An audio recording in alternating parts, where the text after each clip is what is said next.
بسم اللہ الرحمن الرحیم۔ السلام علیکم ورحمۃ اللہ وبرکاتہ۔ میرے عزیزوں بھائیو بہنوں، پچھلی ویڈیو میں نے ساحل ادیم صاحب کے قرآن مخالف نظریات پر میں نے رد کیا تھا، اور قرآن کی آیات اور دلائل کی روشنی میں نے رد کیا تھا۔ اس پر بہت سے لوگ کمنٹس میں آئے اور بد اخلاقی، بد تہذیبی اور بدتمیزی اور طوفان بدتمیزی کا ایک عجیب سا ماحول کریٹ کیا۔ بہرحال انہوں نے اپنی تربیت دکھائی، یا پھر یہ بتایا کہ جس بندے کو ہم فالو کر رہے ہیں وہ ہمیں یہی کچھ سکھا رہا ہے، یا پھر ہم اس سے یہی کچھ سیکھ رہے ہیں۔ اس بدتمیزی کا، بد اخلاقی کا تو جواب بنتا بھی نہیں ہے، لیکن بہت سے لوگوں نے جو بدتمیزی اور بد اخلاقی سے تنقید کیا، مختلف اعتراضات کیے، وہ یہی کہہ رہے تھے کہ بھائی آپ لوگ ریسرچ سے روکتے ہیں، آپ لوگ غور و فکر سے روکتے ہیں، تدبر سے روکتے ہیں۔ آپ ریسرچ کریں، پڑھیں۔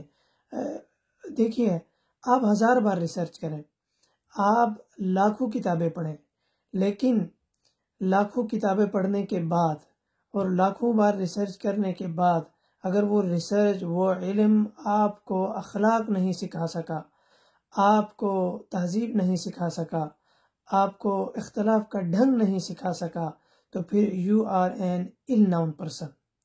تو وہ علم نہیں کہلائے گا، بلکہ وہ جسٹ معلومات کہلائیں گی۔ آپ نے ادھر ادھر سے معلومات اکٹھی کی ہیں، وہ علم نہیں ہے۔ دیکھیے، رسول اللہ صلی اللہ علیہ وسلم نے دعا فرمائی کہ اللہم انی اعوذ بک من علم لا ینفع۔ اے اللہ، میں ایسے علم سے تیری پناہ چاہتا ہوں جو نفع بخش نہ ہو، جو فائدہ نہ پہنچائے۔ اور دوسری روایت میں فرمایا کہ اے اللہ، اللہم انفعنی بما علمتنی، اے اللہ جو کچھ آپ نے مجھے سکھایا ہے اس کے ذریعے مجھے نفع عطا فرما، اس کو نفع بخش بنا۔ وعلمنی بما ینفعنی، اور مجھے وہ کچھ سکھا جو مجھے نفع دے۔ تو غیر نفع بخش علم سے تو رسول اللہ صلی اللہ علیہ وسلم نے بھی پناہ مانگی ہے۔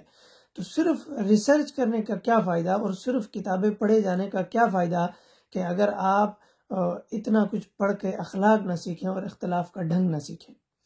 دوسری بات بہت سے لوگوں نے کہی کہ بھائی آپ صرف اختلاف کی بات کرتے ہیں، اختلاف کی بات کرتے ہیں۔ دیکھیے بھائی، اختلاف تو صحابہ کرام میں بھی ہوا ہے، اختلاف تو ائمہ کرام میں بھی ہوا ہے۔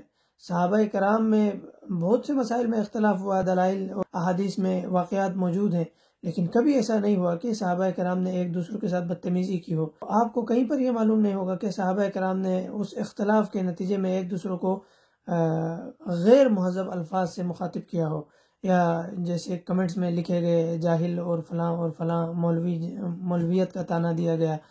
تو اس طرح کے الفاظ سے صحابہ کرام نے ایک دوسرے کو مخاطب نہیں کیا، بلکہ وہ اختلاف کے باوجود ایک دوسرے کا ادب احترام کرتے تھے، اختلاف کے باوجود ایک دوسرے سے محبت پیار سے پیش آتے تھے، اور ان کا تعلق برقرار تھا۔ اور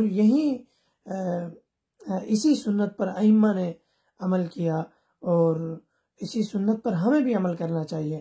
اگر آپ کو کوئی بات میری صحیح نہیں لگ رہی تو اس کا رد، اس پر اعتراض، اس پر تنقید اختلاف کے دائرے میں رہ کر بھی کیا جا سکتا ہے۔ بہرحال وہ جو کمنٹس تھے ان میں ایک ہی بات بار بار دہرائی گئی تھی، وہ یہ ہے کہ آپ لوگ کھوج لگانے سے منع کرتے ہیں۔ اللہ رب العزت کہتے ہیں کھوج لگاؤ، اور آپ منع کر رہے ہیں۔ دیکھیے، 10 منٹ کی ویڈیو موجود ہے، آپ دوبارہ دیکھ لیجئے گا کہ میں نے 10 منٹ میں کہیں پر بھی ایسی کوئی بات نہیں کہی کہ آپ کھوج نہ لگائیں، غور نہ کریں، فکر نہ کریں، تدبر نہ کریں۔ میں نے یہ بالکل نہیں کہا۔ قرآن کہتا ہے وَلَقَدْ يَسَّرْنَا الْقُرْآنَ لِلذِّكْرِ فَهَلْ مِن مُدَّكِرٍ، کہ ہم نے اس کو غور و فکر کے لیے، تدبر کے لیے آسان کیا، اس کتاب کو، قرآن کو۔ کیا کوئی ہے غور کرنے والا، فکر کرنے والا؟ تو میں کون ہوتا ہوں کہ میں آپ کو غور و فکر کرنے سے روکوں؟ بات یہ ہے کہ میں نے یہ کہا تھا کہ اللہ رب العزت نے غور و فکر کرنے کی دعوت ضرور دی ہے، لیکن ہر چیز کی کچھ باؤنڈریز رکھی ہیں اور کچھ لمٹس رکھی ہیں۔ So don't cross their limits, میں نے یہ کہا تھا کہ ان باؤنڈریز اور ان حدود سے تجاوز نہیں کرنا، ان کو کراس نہیں کرنا ہے، ان باؤنڈریز کو توڑنا نہیں ہے۔ اور یہ میں اپنی طرف سے نہیں کہہ رہا ہوں، بلکہ میں نے آیت بھی کوٹ کی تھی اس وقت، سورہ آل عمران کی، اور میں دوبارہ کوٹ کیے دیتا ہوں۔ اللہ رب العزت نے خود کہا ہے کہ باؤنڈریز کو کراس نہیں کرنا ہے۔ وَالَّذِي أَنزَلَ عَلَيْكَ الْكِتَابَ مِنْهُ آيَاتٌ مُحْكَمَاتٌ هُنَّ أُمُّ الْكِتَابِ وَأُخَرُ مُتَشَابِهَاتٌ، کہ اللہ رب العزت نے آپ پر کتاب نازل کی، اس میں محکمات بھی ہیں، متشابہات بھی ہیں۔ میں نے کہا تھا کہ کوئی بتائے، ساحل ادیم سے پوچھے کہ محکمات کیا ہیں، متشابہات کیا ہیں، تفصیل سے ذرا بتائیں۔ تو اللہ رب العزت نے فرمایا کہ میں نے محکمات بھی نازل کیے، متشابہات بھی نازل کیے۔ ان کی تعویل، ان کی تشریح، ان کی مراد، ان کا صحیح معنی اللہ فرماتے ہیں وَمَا يَعْلَمُ تَأْوِيلَهُ إِلَّا اللَّهُ۔ ان کی تعویل اللہ کے علاوہ کوئی نہیں جانتا۔ اللہ کے علاوہ جب کوئی نہیں جانتا تو اس سے معلوم ہوا کہ ہم بھی ان تعویلات کو، تشریحات کو نہیں جانتے ہیں، ان کی اصل مراد کو نہیں جانتے ہیں۔ تو اب اس کے بعد اللہ رب العزت نے دو طرح کے لوگوں کا، دو کیٹیگریز کے لوگوں کا ذکر کیا۔ پہلی کیٹیگری وہ ہے جو فَأَمَّا الَّذِينَ فِي قُلُوبِهِمْ زَيْغٌ فَيَتَّبِعُونَ مَا تَشَابَهَ مِنْهُ ابْتِغَاءَ الْفِتْنَةِ وَابْتِغَاءَ تَأْوِيلِهِ۔ اللہ رب العزت نے فرمایا کہ ایک کیٹیگری وہ ہے جن کے دلوں میں کجی ہے، جن کے دلوں میں فتنہ فساد ہے، اور وہ فتنہ فساد کی طرف مائل ہونا چاہتے ہیں، اور جن کی عقل صحیح نہیں ہے، تو وہ فتنہ فساد چاہتے ہیں، تو لہٰذا وہ کیا کرتے ہیں کہ اس طرح کی آیات کو، جن کی تعویل اللہ کے علاوہ کوئی نہیں جانتا، ایسی آیات کو لا کے عوام کے سامنے من مانی تشریحات کرتے ہیں، من مانی یعنی تعویلات کرتے ہیں، اور معانی بتا کے عوام کے سامنے اپنے علم کا روب بٹھانا چاہتے ہیں اور عوام کو کنفیوز کرتے ہیں۔ اور اللہ فرماتے ہیں وَمَا يَعْلَمُ تَأْوِيلَهُ إِلَّا اللَّهُ، حالانکہ اس کی تعویل، اس کا معنی، اس کی مراد اللہ کے علاوہ کوئی جانتا ہی نہیں ہے۔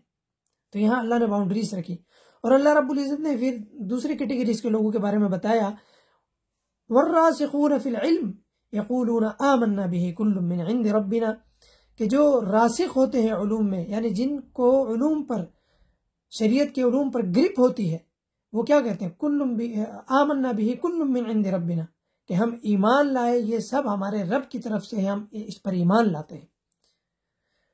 وَمَا يَذَّكَّرُ إِلَّا أُولُو الْأَلْبَابِ، اللہ رب العزت فرماتے ہیں کہ یہ بات عقل والوں کو سمجھ آتی ہے، یہ بات صرف وہ سمجھیں گے جو عقل والے ہیں، جن کی عقل ٹھیک ہے۔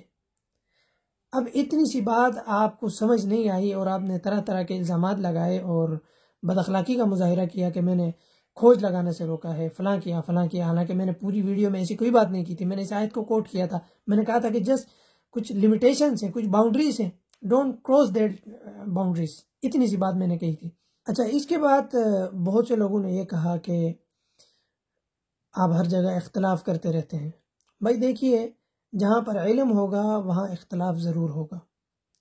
کیا بڑے بڑے ائمہ، امام ابو حنیفہ، امام شافعی، امام مالک، امام احمد رحمۃ اللہ تعالیٰ علیہ مجمعین، کیا انہوں نے آپس میں اختلاف نہیں کیا؟ امام اوزاعی اور امام ابو حنیفہ رحمۃ اللہ تعالیٰ علیہ جیسے لوگ آپس میں اختلاف کرتے رہے؟ کیا انہوں نے اس طرح بد اخلاقی کا مظاہرہ کیا جو کل آپ نے کمنٹ میں کیا؟ کیا انہوں نے اس طرح بد تہذیبی کا مظاہرہ کیا؟ نہیں، انہوں نے ادب سے، اخلاق سے اختلاف کیا کہ میری اوپینین یہ ہے، مجھے اس آیت کی روشنی میں، اس حدیث کی روشنی میں یہ بات سمجھ آ رہی ہے اور یہ میری دلیل ہے، اور آپ کی جو رائے ہے اس میں مجھے یہ خرابی نظر آ رہی ہے۔ اخلاق سے، ادب سے، احترام سے بتایا، اور انہوں نے بھی ادب سے، اخلاق سے، احترام سے اپنی رائے سامنے رکھی۔ کوئی لڑائی نہیں، کوئی جھگڑا نہیں۔ تو اختلاف دو جگہوں پر نہیں ہوتا، ایک تو وہاں پر نہیں ہوتا جہاں سب منافق جمع ہوں، یعنی وہ دل میں بات رکھیں گے لیکن آپ سے اختلاف نہیں کریں گے، ٹھیک ہے جی۔ اور دوسری جگہ جہاں سب بیوقوف ہوں گے وہاں بھی اختلاف نہیں ہوگا، کیونکہ وہ بیوقوف ہیں، ان کو کوئی بات سمجھ ہی نہیں آ رہی ہے، تو اختلاف کرنے کی وجہ ہی نہیں بنتی، اختلاف کرنے کا سوال ہی پیدا نہیں ہوتا۔ تو اختلاف تو جہاں علم ہے وہاں ہوگا، لیکن بات یہ ہے کہ ہم نے اس اختلاف کو اخلاق کے ساتھ، تہذیب کے ساتھ، پیار محبت کے ساتھ اس اختلاف کو اپنانا ہے۔ میں قسم کھا کے کہتا ہوں کہ میں آج ساحل ادیم صاحب کے جو نظریات ہیں ان پر رد کر رہا ہوں، لیکن میرا رب گواہ ہے کہ میرے دل میں اس کے لیے کوئی بغض نہیں ہے۔ میں سمجھتا ہوں کہ جو نظریہ وہ پیش کر رہا ہے قرآن کے صریح خلاف ہے، صریح مخالف ہے، تو میں اس کا رد کر رہا ہوں قرآن کی روشنی میں جو مجھے صحیح لگ رہا ہے۔ اور اگر میں نے کہیں بد تہذیبی کی ہے، بد اخلاقی کی ہے، تو ویڈیو آن دی ریکارڈ موجود ہے، آپ مجھے بتا سکتے ہیں۔